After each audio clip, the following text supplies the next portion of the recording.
O conteúdo desse programa é forte e não é recomendado para menores. Alguns detalhes foram alterados. Kim Anderson é uma testemunha de Jeová exemplar, pura e com uma fé inabalável. A Kim acreditava que só as testemunhas de Jeová conheciam a verdade. O resto do mundo vivia uma mentira. Ela obedece aos anciões poderosos da igreja, que têm autoridade absoluta sobre a congregação. Os anciões devem ser temidos. É como brincar de Deus com a vida alheia, é perigoso. Se ela não tomar cuidado, sua obediência fiel vai aprisioná-la em um inferno criado por ela mesma. Não devia ter acontecido. Não conseguia nem imaginar, foi mesmo horrível.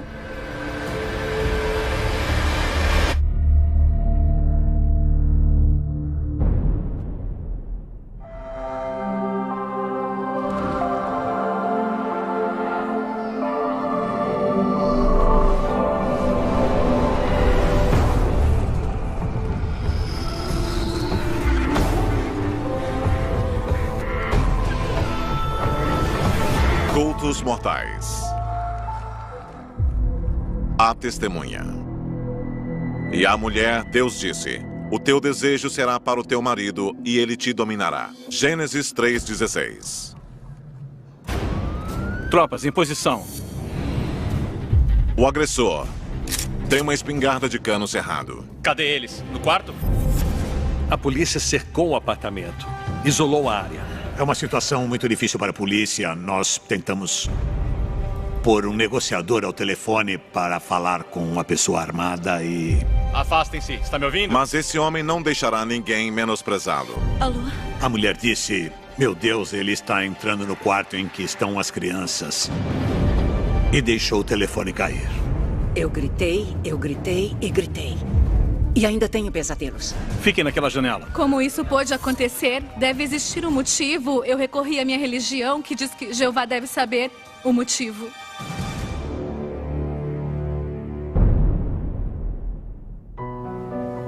A Kim era muito atraente. Ela era muito inteligente, bastante controlada. Ela cresceu como testemunha de Jeová e acreditava que outra vida levaria à morte.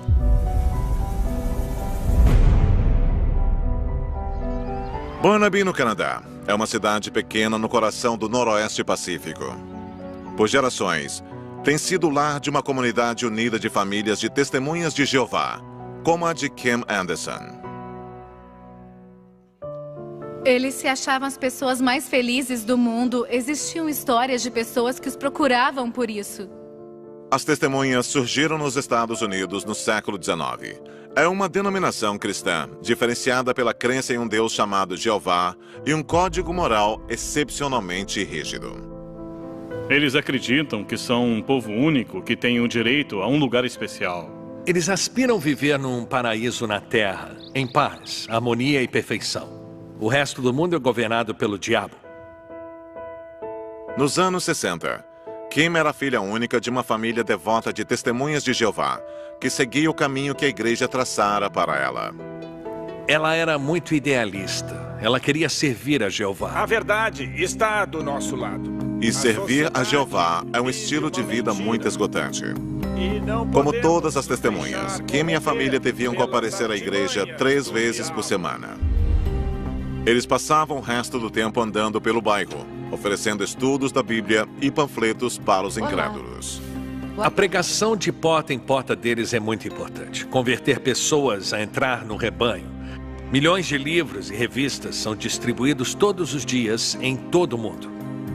As testemunhas aprendem que é uma obrigação deles salvar as almas do máximo de pessoas possível. É uma missão urgente, devido à crença fundamental de que um fim dos tempos apocalíptico se aproxima. As testemunhas acreditam que vivemos os últimos dias deste mundo. Quando o Armagedon chegar, todos irão morrer. Todos, exceto as testemunhas de Jeová, que serão escolhidas para viver em um paraíso pós-apocalíptico, purificado de todo o mal e de todos os pecados. Será como o céu na terra, como o Jardim do Éden maior. A Kim acreditava piamente que todas essas coisas aconteceriam. As testemunhas anseiam pelo fim do mundo porque consideram o nosso mundo pobre de espírito e muito corrupto. Apesar do apocalipse iminente, Kim, com 8 anos, aproveitava sua infância na igreja. Até ela descobrir que seus pais estão se separando. Não aguento mais. Não vá embora, por favor. Para a mãe, o divórcio foi ainda mais traumatizante. As mulheres testemunhas de Jeová, que não são casadas, especialmente as divorciadas, ficam à margem da sociedade das testemunhas. Elas deixam de fazer parte da estrutura da congregação. O único meio de a mulher ser aceita na comunidade é estando casada. Sua mãe tinha perdido o respeito da igreja. De repente, ela tinha sido colocada de lado. Foi um grande escândalo na congregação. A mãe dela sofreu muito. A Kim tinha muitas inseguranças, mas não falava muito sobre elas. Ela era muito reservada. A fé de Kim continuava forte, mas ver a mãe sofrer o estigma do divórcio era algo que ela nunca iria esquecer. Em abril de 1972, Kim era uma estudante do ensino médio dedicada. Já ouviu as boas novas? Ela passava até 100 horas por semana trabalhando como missionária. A Kim achava importante salvar pessoas. Isso significava ir de porta em porta e convertê-las. Como as outras testemunhas, Kim afastava-se do mundo laico. Os anciões advertem as testemunhas a manter o mínimo possível de vínculos com pessoas fora da comunidade. Então, a Kim não tinha muitos amigos. Ela não era popular. Kim nunca teria as experiências que seus colegas da escola consideravam corriqueiras. Testemunhas de Jeová não podem votar, nem comemorar o Natal e o Dia dos Namorados. Festas de aniversário estão fora de cogitação. Eles acreditam que esses feriados são baseados no paganismo. A sociedade laica corrompeu o verdadeiro cristianismo. Eles têm uma organização de anciãos que controla os membros rigorosamente. A seita da Testemunha de Jeová é cheia de regras e regulamentos. Mas Kim não se importava em obedecer às regras, e existia uma específica que ela queria cumprir: casar-se com um rapaz da comunidade tão devoto quanto ela. Ela tinha o desejo de encontrar um líder forte da comunidade. Ela achava que o Jim seria o homem ideal. O rapaz é Jim Kostelnick, terceira geração de testemunhas de Jeová.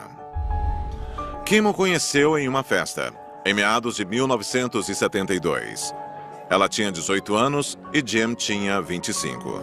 Testemunhas jovens saíam para dançar e ela só ficava sentada no cantinho. Os dois começaram a conversar. Quer dançar comigo? Ela era muito simples. Tinha o cabelo castanho e falava com muita doçura.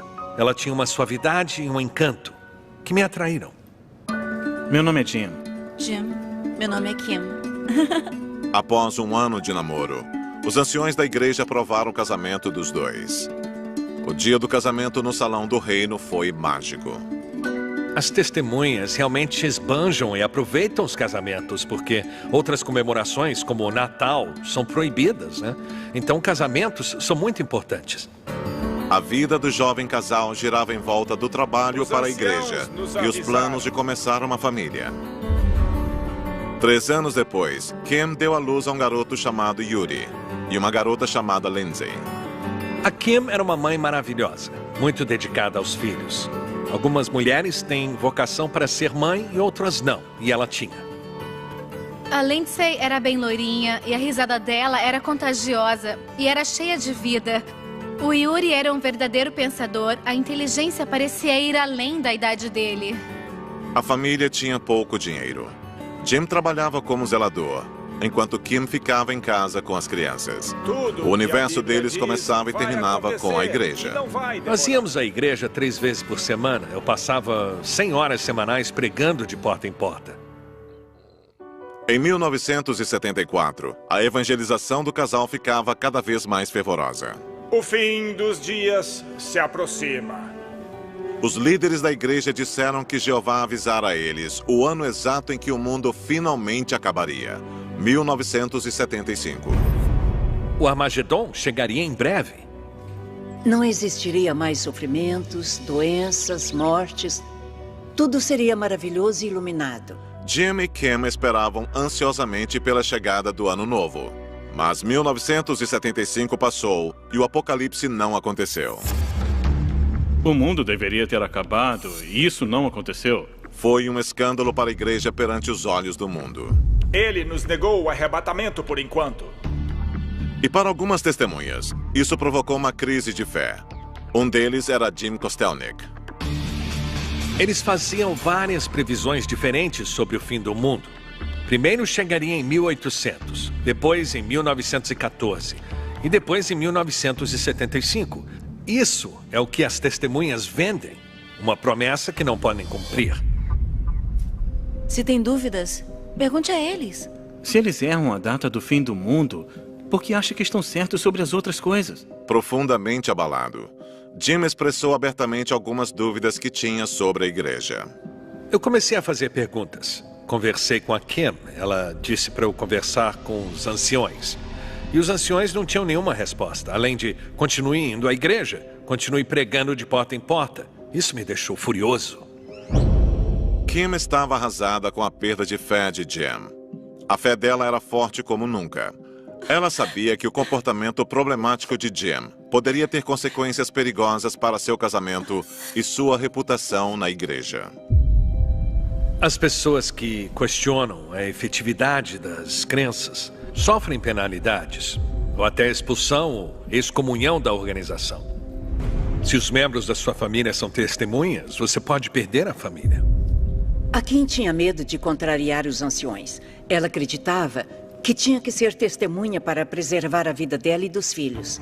Kim ainda tinha trauma do que aconteceu com a mãe, uma divorciada que a igreja condenava. Mas chegara o momento de tomar uma decisão dolorosa. E o que ela precisaria fazer teria consequências inacreditavelmente cruéis para todos que ela amava. É perigoso dar o seu poder a pessoas que alegam falar por Deus. Ela sentia medo o tempo todo. Eles não tinham para onde se esconder. Em 1976, testemunhas de Jeová do mundo todo, inclusive Jim e Kim Kostelnik, estavam surpresos por ainda estarem vivos.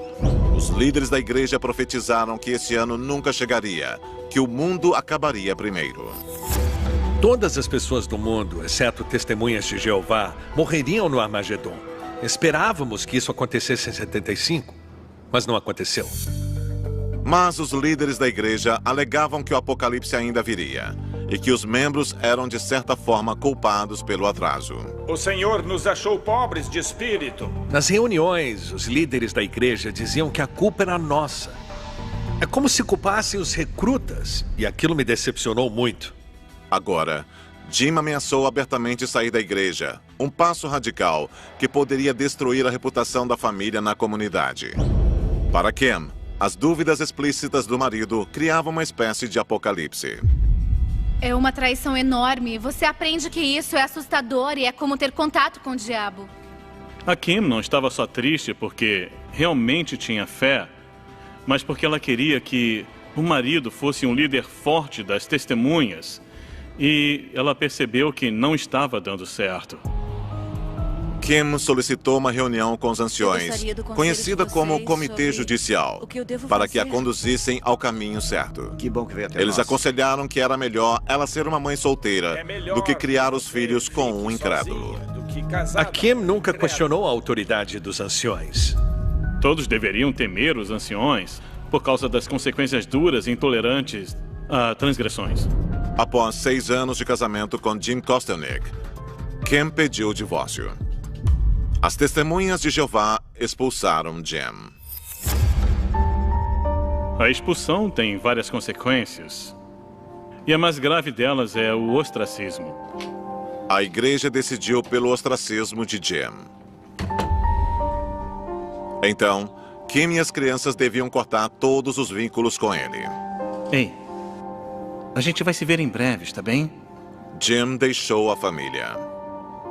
Eu me senti um traidor. Eu achei que não estava fazendo a coisa certa. Mas eu não tinha outra escolha porque ela só queria seguir em frente para a próxima fase da vida dela. Quando o divórcio foi finalizado em abril de 1980, Kim tornou-se uma mulher solteira em uma congregação que a menosprezava.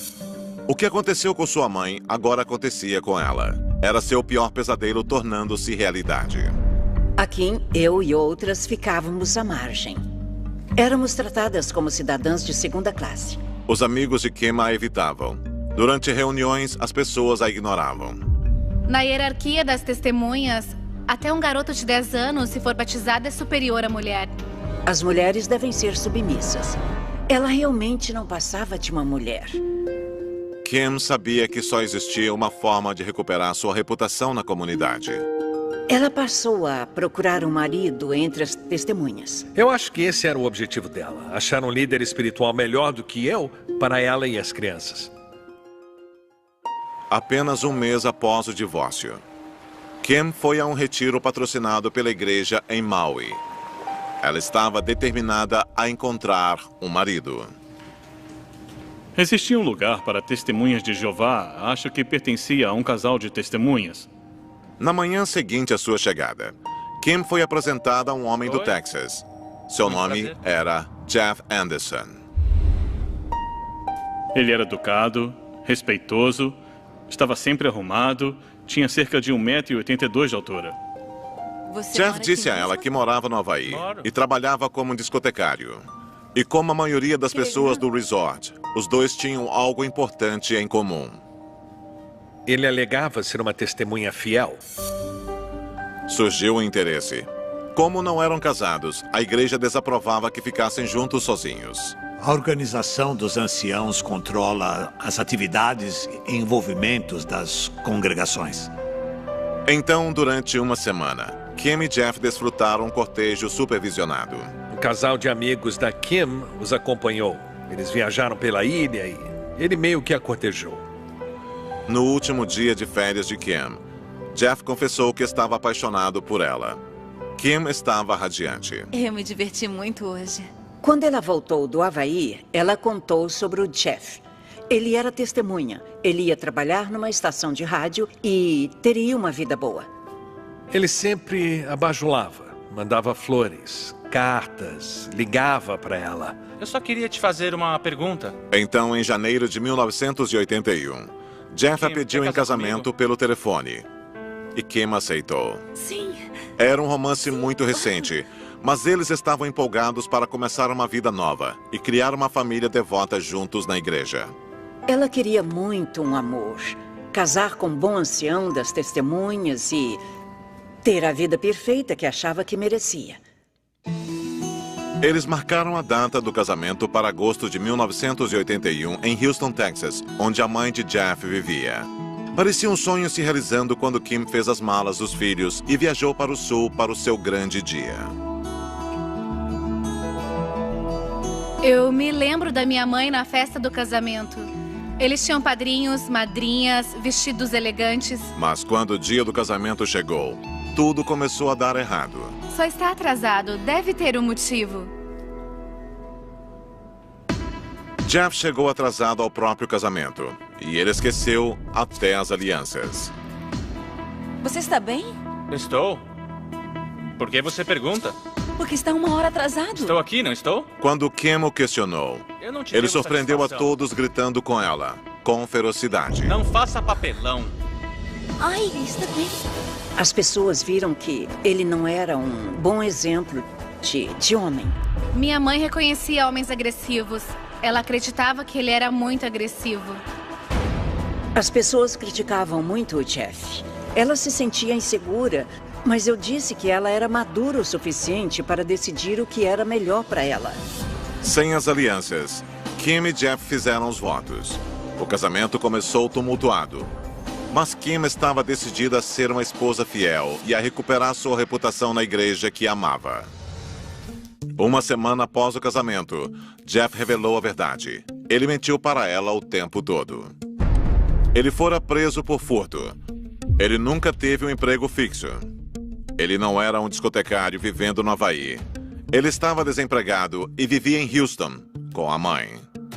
Jeff tinha assumido uma faceta que era completamente falsa, no objetivo de encontrar uma esposa. Eu achei esse cara um idiota desde o começo. Kim estava chocada e ficou ainda mais aborrecida ao saber que, apesar de Jeff ser batizado como testemunha de Jeová, ele não era um seguidor devoto que dizia ser durante o cortejo. Quero pegar de porta em porta. De novo. O Jeff Anderson podia se passar por uma testemunha fiel. Não. Porque ele conhecia os jargões das testemunhas de Jeová. Mas acho que ele não gostava muito da religião. Acho que era uma relação de conveniência. A associação com testemunhas... Estou tentando resolver, amor. Quero que sejam felizes comigo. Jeff prometeu levar a família para o Canadá após o casamento, mas não tinha dinheiro suficiente. Não sou um mentiroso. Em vez disso, Jeff, Kim e os 2 filhos, Yuri e Lindsay, mudaram-se para um apartamento pequeno nos arredores de Houston. Esta é a minha casa. Ela estava muito frustrada. O Jeff não contribuía financeiramente. Aquela não era a vida que ele prometera a Kim. Mas como testemunha obediente, ela devia respeitar o novo patriarca da família. Tem razão. Tem razão. Então, a situação começou a ir de mal a pior. Jeff controlava a casa com um punho de ferro, criticando as compras e as tarefas domésticas de Kim, exigindo saber onde ela estava o tempo todo. E essa dominação cruel sobre ela tornou-se física. Não, por favor. Quando Kim rejeitou as investidas sexuais de Jeff, ele a assediou. Jeff era muito violento quando fazia sexo com ela. Ele tentava estuprá-la. Ela tinha medo dele. Acho que estava apavorada. Para manter o controle sobre Kim, Jeff ameaçava ir aos anciões da igreja se ela resistisse. Kim sabia que aos olhos deles e aos olhos de Jeová, ela seria desobediente. Existe uma espécie de regra implícita de que mulheres, testemunhas de Jeová, deviam cumprir com o dever delas, ou seja, o dever sexual aos maridos. As mulheres devem ser sexualmente submissas aos maridos. Está tudo bem. Kim guardou seu medo e ansiedade para si. Mas apenas 3 semanas após o casamento, sua filha Lindsay estava ao telefone com o pai e disse algo que o deixa chocado. A mamãe e o Jeff brigaram e se machucaram. Ela deixou escapar que viu Kim e Jeff tendo uma briga física que deixou os 2 com o rosto sangrando. Quando falamos com a Kim sobre isso, ela disse, não, foi só um acidente, estávamos abrindo caixas e demos uma cabeçada. Eu acreditei. Para Kim, ir à polícia não era uma opção, nem denunciar o incidente para a igreja. Se falar com os anciões, o homem é o chefe. Se o homem diz como se vestir, você obedece. Se diz como se sentar, você obedece. Se diz quando jantar à mesa, você obedece. Se não obedecer, é indisciplinada.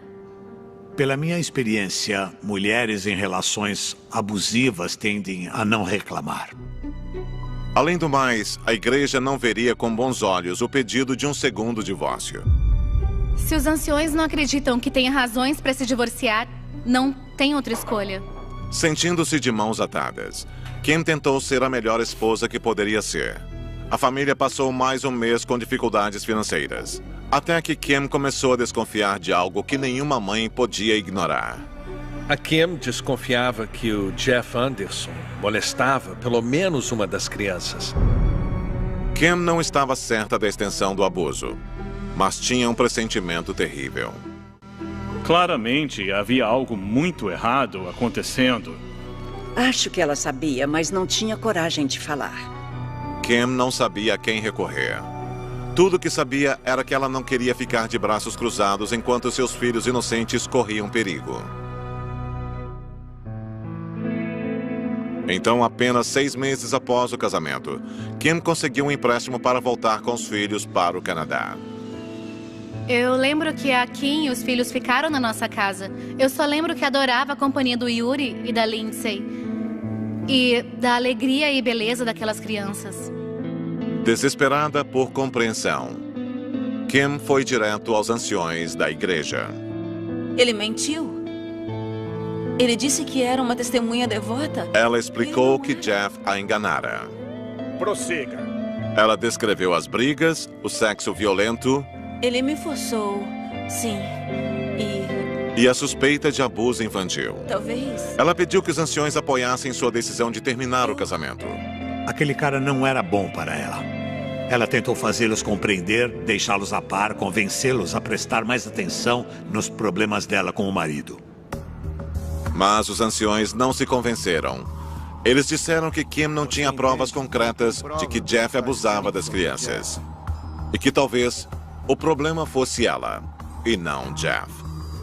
Você já se divorciou uma vez. Conversamos sobre isso. Eles achavam que ela era desleal ou bem teimosa. Esforce-se para que seu casamento dê certo e seja uma esposa obediente e fiel. Os anciões disseram a Kim que ela era obrigada a fazer o casamento dar certo. A Kim estava abatida. Ela se apegava com todas as forças à vida que ela queria ter. Se Kim desafiasse os anciões, eles a expulsariam e a afastariam da igreja e da família.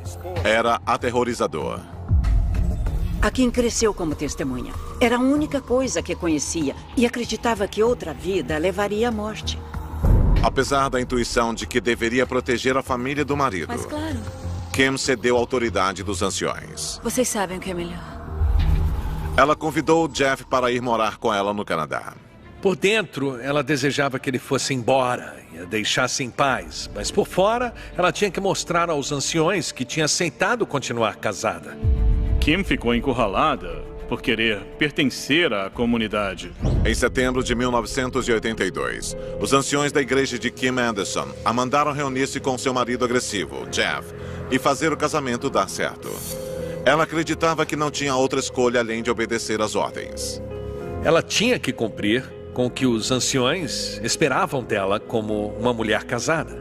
Mas quando Jeff mudou-se para o Canadá para morar com Kim e as crianças, não demorou muito para ele retomar de onde parou. Cadê os meus cigarros? Eu fiz um pedido simples, só um pedido, e você não consegue lembrar? Olha, isso é uma falta de consideração. Ele não conseguia parar em um emprego. Ele era violento e imprevisível. E para o horror de Kim, ela tinha certeza de que ele molestava a filha Lindsay novamente. Ele era doentio, perverso, nojento. Muitos de nós nem imaginamos uma crueldade como essa. Tem razão. Ela tinha que, de alguma forma, aceitar e agir como se estivesse conformada, mas ao mesmo tempo ela sabia que não queria mais nada com o segundo marido. Em julho de 1984, Kim estava sempre com medo. Ela sentia vários medos. Medo do Jeff, medo dos anciões, medo do futuro. Desta vez, os medos de Kim resultaram em uma atitude desesperada. Ela decidiu recorrer aos anciões novamente, com um último apelo para ter permissão para divorciar-se. Os anciões entrevistaram Jeff e Kim separadamente. Kim deu provas novas do assédio de Jeff, rezando para que desta vez eles não ignorassem as alegações dela. Ela sempre foi muito voluntariosa e desobediente. Ela inventa histórias.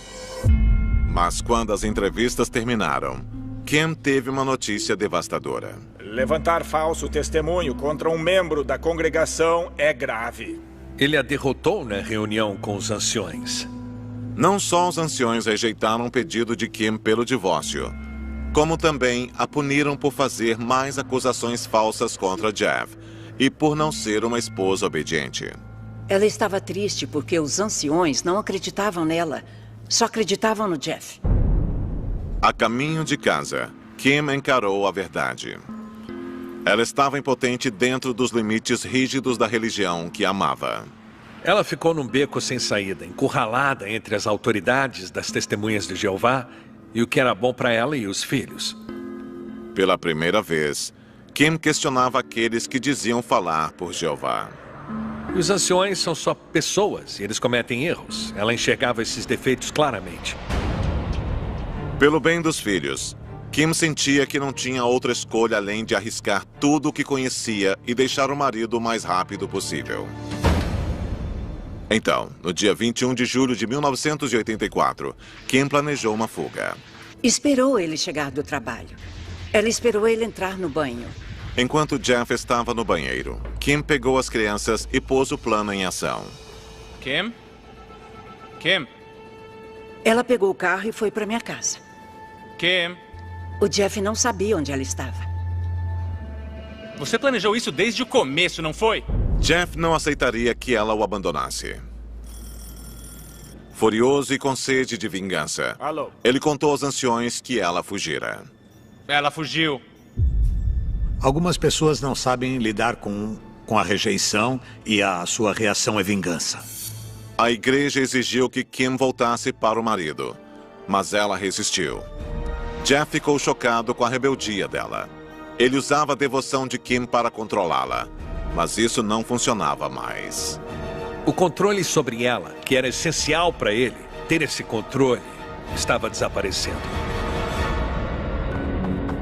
Em meados de 1984, Kim voltou para o apartamento e Jeff foi embora. Mas ele não estava disposto a deixá-la em paz.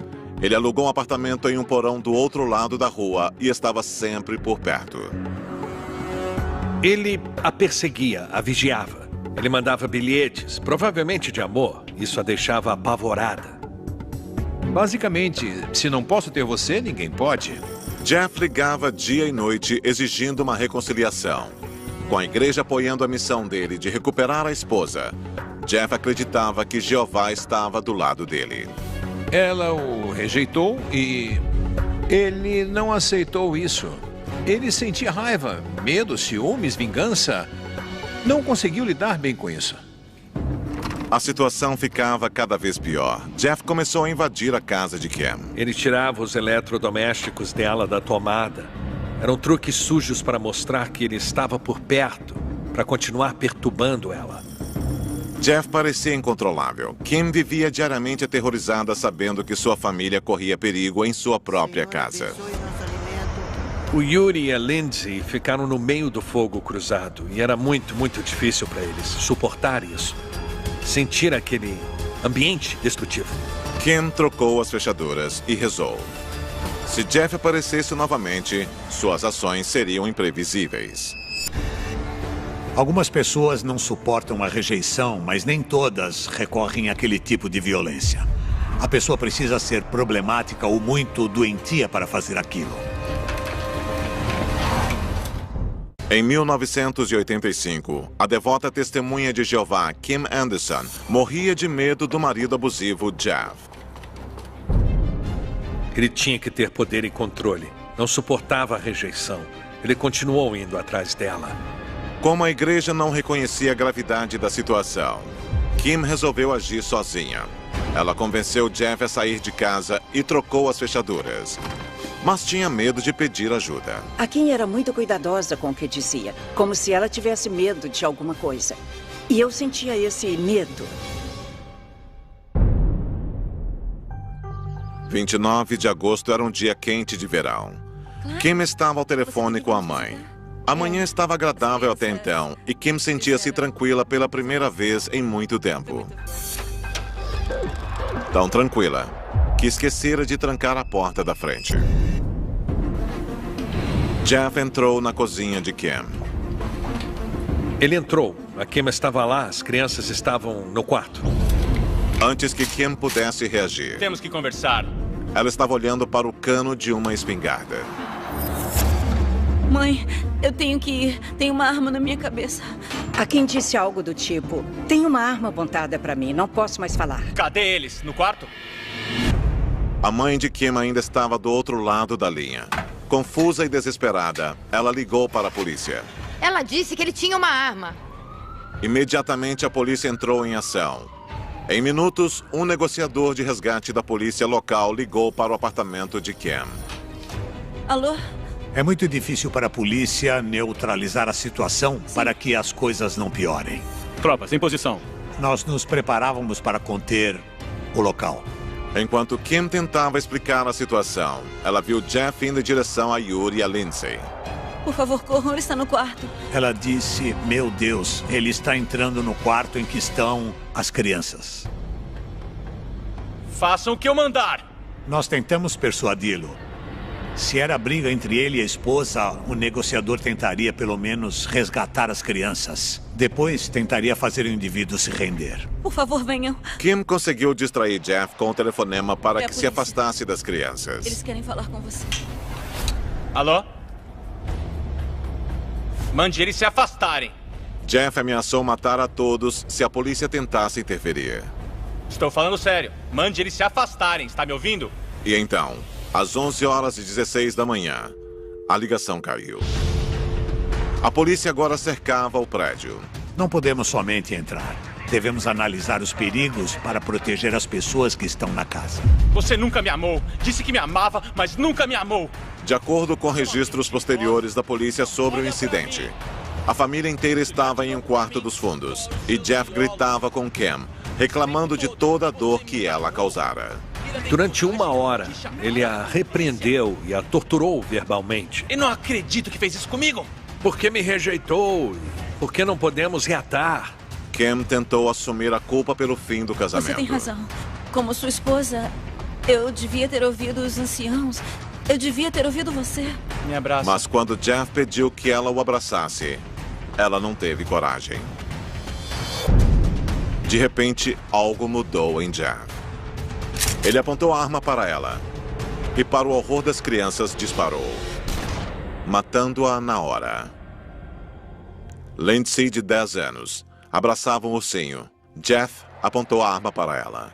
Ela levantou as mãos, num movimento defensivo, para a espingarda. E ele atirou na Lindsay. O Yuri abraçou a irmã dele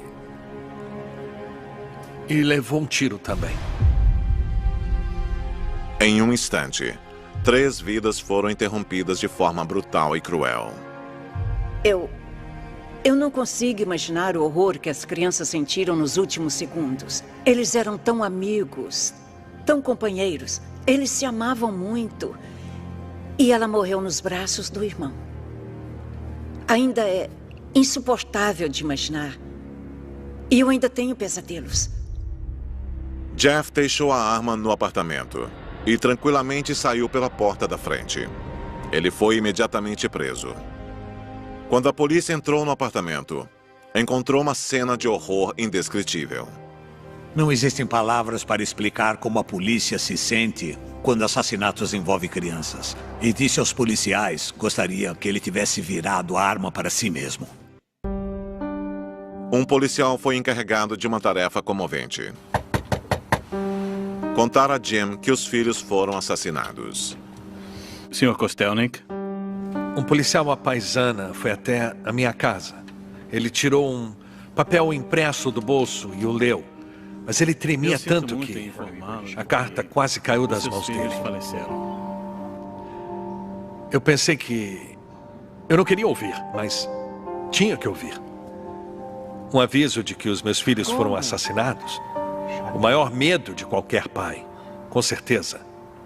Eu achei que não fosse verdade, que deveria ter sido algum erro. A polícia deve ter cometido um erro. Toda a comunidade ficou arrasada com os assassinatos trágicos. Eu desejava estar lá para impedir os tiros. Era só nisso que eu pensava. Ver o Jeff com a arma e querer me jogar na frente e tirá-la dele. Eu pensava, sei que ele é maior do que eu e eu não teria conseguido detê-lo. Como era possível? Aquelas crianças lindas que brincavam com meus filhos, as risadas e... Eu não conseguia entender.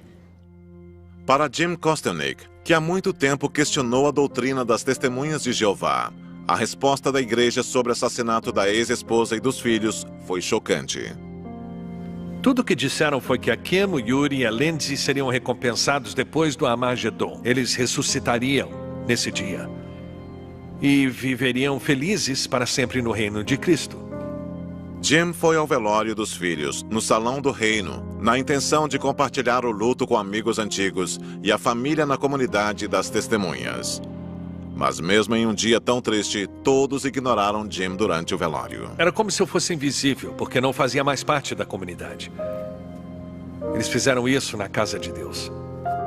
No dia 4 de dezembro de 1986, um júri declarou Jeff Anderson culpado das 3 acusações de homicídio doloso. Ele foi condenado à prisão perpétua para cada acusação, mas Jeff Anderson ainda tinha pendências com Kim e a família. Menos de um ano após sua sentença, ele enviou uma carta da prisão para Jim Kostelnik. Olhei para a carta, vi a letra dele e pensei, essa é a mão que matou os meus filhos. Será que eu devo ler essa carta? Mostrei para Marge, minha esposa, e ela olhou para mim como se eu fosse louco. Vai mesmo ler isso? E eu disse, deve ser um pedido de desculpas, né? Só pode ser isso. Então eu abri. Desesperado por respostas, Jim começou a corresponder-se com Jeff. O Jim ainda tentava achar alguma bondade no assassino. Como lidar com isso? Como não enlouquecer? Eu acho que nós conseguimos porque nos envolvemos, fizemos perguntas.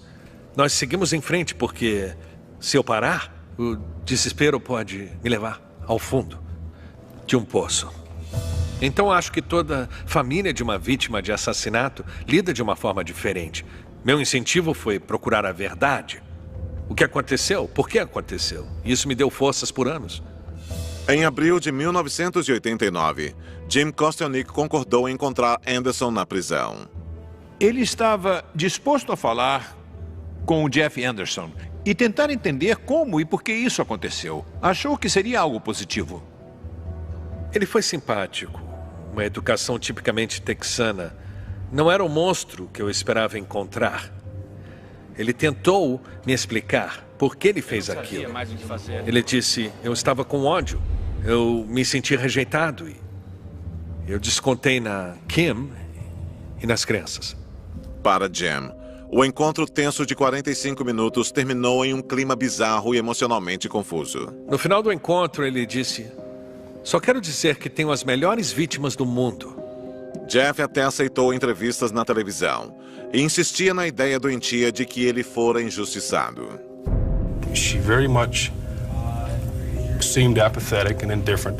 She didn't take me serious even then, a man with a gun. And that was the ultimate rejection. That was the final rejection. I couldn't take any more. I started pulling the trigger and I couldn't stop. I had to get things out. And this seemed to be the only way. Ele não enxergava nada além de si mesmo e dos sentimentos dele. O Jeff era incapaz de se colocar no lugar de outra pessoa. Ele conviveu muito com testemunhas para acreditar que devia controlar a esposa e os filhos, que ele quase teve o direito de fazer algo estúpido e ruim. Muitos de nós nem imaginamos uma crueldade assim. Isso é egoísmo, crueldade, egocentrismo. Isso tudo definia. Ele era um sociopata. Os amigos e família de Kim, Yuri e Lindsay tentaram superar. Mas mesmo após décadas, as feridas ainda estão abertas. Quantos anos já se passaram e quem realmente pagou o verdadeiro preço, sabe? E o que mudou? Eu queria perdoá-lo. Eu achava que o perdão melhoraria as coisas. Mas é claro que não melhorou. É algo que você nunca supera. Eu ainda poderia ter raiva dos anciões por manipularem a Kim e o Jeff e tentarem torná-los testemunhas, apesar de tudo que acontecia. É um fardo pesado para carregar, a raiva. Costumo superar, mas isso foi muito errado.